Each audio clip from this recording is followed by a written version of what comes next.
2030 പുനരുപയോഗ ഊർജ്ജത്തിൽ വൻ ചുവടുവെപ്പ്. ഒമാൻ ലക്ഷ്യം 30%. മനുഷ്യക്കടത്ത് കേസ് കുട്ടികളെ ഭിക്ഷാടനത്തിന് ഉപയോഗിച്ചു. 3 പേർ അറസ്റ്റിൽ. വായു ഗുണനിലവാര വിവരം. തെറ്റായ പ്രചാരണങ്ങൾക്കെതിരെ മുന്നറിയിപ്പ്. ഒമാനിൽ നിന്നുള്ള പ്രധാന വാർത്തകളുമായി ഗൾഫ് അപ്ഡേറ്റ്സ് ഒമാൻ തുടങ്ങുന്നു. എല്ലാ പ്രേക്ഷകർക്കും സ്വാഗതം. Gulf updates Oman brought to you by Shahi Foods and Spices, powered by Purushottam Kanji Exchange. ദേശീയ ഊർജ്ജ തന്ത്രത്തിന്റെ ഭാഗമായി 2030 വൈദ്യുതി ഉൽപാദനത്തിൽ പുനരുപയോഗ ഊർജ്ജത്തിന്റെ പങ്ക് 30% ഉയർത്താനുള്ള മഹത്തായ ലക്ഷ്യവുമായി മുന്നേറുകയാണ് ഒമാൻ. രാജ്യത്ത് ഇതിനോടകം നടപ്പിലാക്കിയ സൗരോർജ്ജവും കാറ്റാടി പദ്ധതികളും ഈ ലക്ഷ്യത്തിലേക്കുള്ള ശക്തമായ അടിത്തറയായിട്ടുണ്ട്.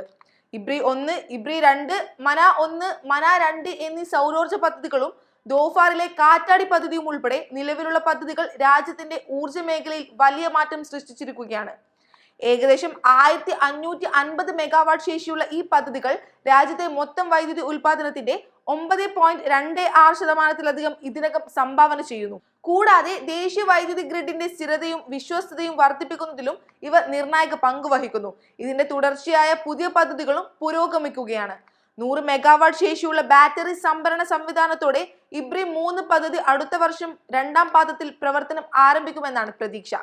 അതോടൊപ്പം ദോഫാർ 2 വിൻഡ് പ്രോജക്റ്റും ജലാൻ ബാനി ബുവലി വിൻഡ് പദ്ധതിയും വികസന ഘട്ടത്തിലാണെന്നും 2027 ഇവയും പ്രവർത്തനം തുടങ്ങുമെന്നും അധികൃതർ വ്യക്തമാക്കി. 2030 ആകെ 5080 മെഗാവാട്ട് സൗരോർജ്ജവും 1720 മെഗാവാട്ട് കാറ്റിൽ നിന്നുള്ള ഊർജ്ജവും ഉൽപ്പാദിപ്പിക്കാനാണ് ലക്ഷ്യം.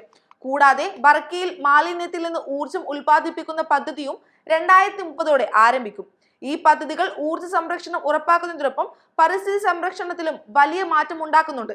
നിലവിൽ ഏകദേശം 1.62 ദശലക്ഷം ടൺ കാർബൺ ഡയോക്സൈഡ് പുറംതള്ളൽ ഒഴിവാക്കാൻ സാധിച്ചിട്ടുണ്ടെന്നും 2030 ഇത് 90 ലക്ഷം ടണ്ണായി ഉയരുമെന്നും കണക്കാക്കുന്നു. കൂടാതെ പ്രകൃതിവാതക ഉപയോഗം കുറയ്ക്കുന്നതിലൂടെ രാജ്യത്തിന്റെ സാമ്പത്തിക സ്ഥിരതയും ശക്തിപ്പെടും.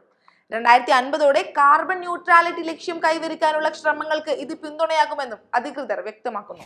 മനുഷ്യക്കടത്തുമായി ബന്ധപ്പെട്ട ഗൗരവമായ കേസിൽ 3 അറബ് സ്വദേശികളെ റോയൽ ഒമാൻ പോലീസ് അറസ്റ്റ് ചെയ്തു. കുട്ടികളെ ഭീഷണിപ്പെടുത്തിയും അവരുടെ ദുർബല സാഹചര്യങ്ങൾ ദുരുപയോഗം ചെയ്തും തെരുവുകളിൽ ഭിക്ഷാടനം നടത്തിപ്പിച്ചതായാണ് കണ്ടെത്തിയത്. പ്രതികൾ തങ്ങളുടെ നാട്ടുകാരായ കുട്ടികളെ ഉപയോഗിച്ച് അനധികൃതമായി വരുമാനം സമ്പാദിച്ചു വരികയായിരുന്നുവെന്നും പ്രതികൾക്കെതിരെ നിയമ നടപടികൾ പുരോഗമിക്കുന്നതായി അധികൃതർ അറിയിച്ചു. ഒമാനിലെ വായു ഗുണനിലവാരവുമായി ബന്ധപ്പെട്ട് സോഷ്യൽ മീഡിയയിൽ പ്രചരിക്കുന്ന തെറ്റായ വിവരങ്ങൾക്കെതിരെ പരിസ്ഥിതി അതോറിറ്റി മുന്നറിയിപ്പ് നൽകി. ഔദ്യോഗികമല്ലാത്ത സ്രോതസ്സുകളിൽ നിന്നുള്ള ഡാറ്റ തെറ്റിദ്ധരിപ്പിക്കുന്നതായിരിക്കാമെന്നും പൊതുജനങ്ങളിൽ അനാവശ്യ ആശങ്ക സൃഷ്ടിക്കാമെന്നും അധികൃതർ വ്യക്തമാക്കി. അംഗീകൃത നിരീക്ഷണ കേന്ദ്രങ്ങളിൽ നിന്ന് ശേഖരിക്കുന്ന കൃത്യമായ വിവരങ്ങൾ നെക്കി പ്ലാറ്റ്ഫോം വഴി 24 മണിക്കൂറും ലഭ്യമാണെന്നും അതോറിറ്റി അറിയിച്ചു. വിവരങ്ങൾ പങ്കുവെക്കുന്നതിന് മുമ്പ് ഉറപ്പുവരുത്തണമെന്നും പൊതുജനങ്ങളോട് അഭ്യർത്ഥിച്ചിട്ടുണ്ട്. Holy Spirit Catholic Church Ghala ഇടവകയിൽ മലയാള കമ്മ്യൂണിറ്റിയുടെ നേതൃത്വത്തിൽ വിശുദ്ധവാര കുരിശിന്റെ വഴിയുടെ ലൈവ് ദൃശ്യാവിഷ്കരണം ഭക്തിപൂർവ്വം സംഘടിപ്പിച്ചു. 50ഓളം കലാപ്രതിഭകൾ പങ്കെടുത്ത ഈ അവതരണം ഒമാനിലെ പള്ളികൾ ആദ്യമായാണ് അരങ്ങേറിയത്. പാരിഷ് പ്രീസ്റ്റ് ജോർജ് വടക്കോടിന്റെയും ഫാദർ ഗോഡ്വിൻ ജോസഫിന്റെയും നേതൃത്വത്തിൽ നടന്ന ചടങ്ങിൽ ആയിരക്കണക്കിന് വിശ്വാസികൾ പങ്കെടുത്തു. ലോക സമാധാനത്തിനു വേണ്ടി പ്രത്യേകം അവതരിപ്പിച്ചതായിരുന്നു ഈ കുരിശിന്റെ വഴി. പ്രേക്ഷകരുടെ ഹൃദയം തൊടുന്ന രീതിയിൽ ഒരുക്കിയ ഈ ദൃശ്യാവിഷ്കരണം ഭക്തിയുടെയും ആത്മീയതയുടെയും സമന്വയമായി മാറി.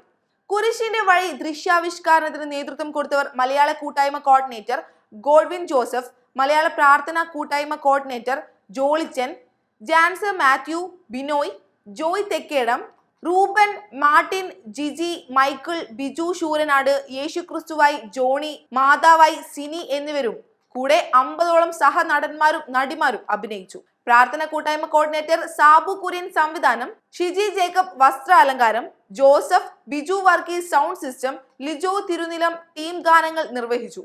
നിരവധി പ്രവർത്തകരുടെ സഹകരണത്തോടെ വിജയകരമായി നടപ്പാക്കിയ പരിപാടിക്ക് വികാരിയച്ചൻ നന്ദി അറിയിച്ചു. ഗൾഫ് അപ്ഡേറ്റ്സ് ഒമാൻ പൂർണ്ണമാകുന്നു. പ്രവാസ ലോകത്തെ പുത്തൻ വാർത്തകൾ അറിയാൻ ഗൾഫ് മാധ്യമത്തിന്റെ സോഷ്യൽ മീഡിയ പ്ലാറ്റ്ഫോമുകൾ സന്ദർശിക്കാം. ഗൾഫ് അപ്ഡേറ്റ്സ് നിങ്ങളുടെ വാട്സാപ്പിൽ ലഭിക്കുന്നതിന് നിങ്ങളുടെ പേരും സ്ഥലവും 96201150 എന്ന നമ്പറിലേക്ക് വാട്സാപ്പ് മെസ്സേജ് അയക്കൂ. Gulf updates Oman brought to you by Shahi Foods and Spices, powered by Purushottam Kanji Exchange.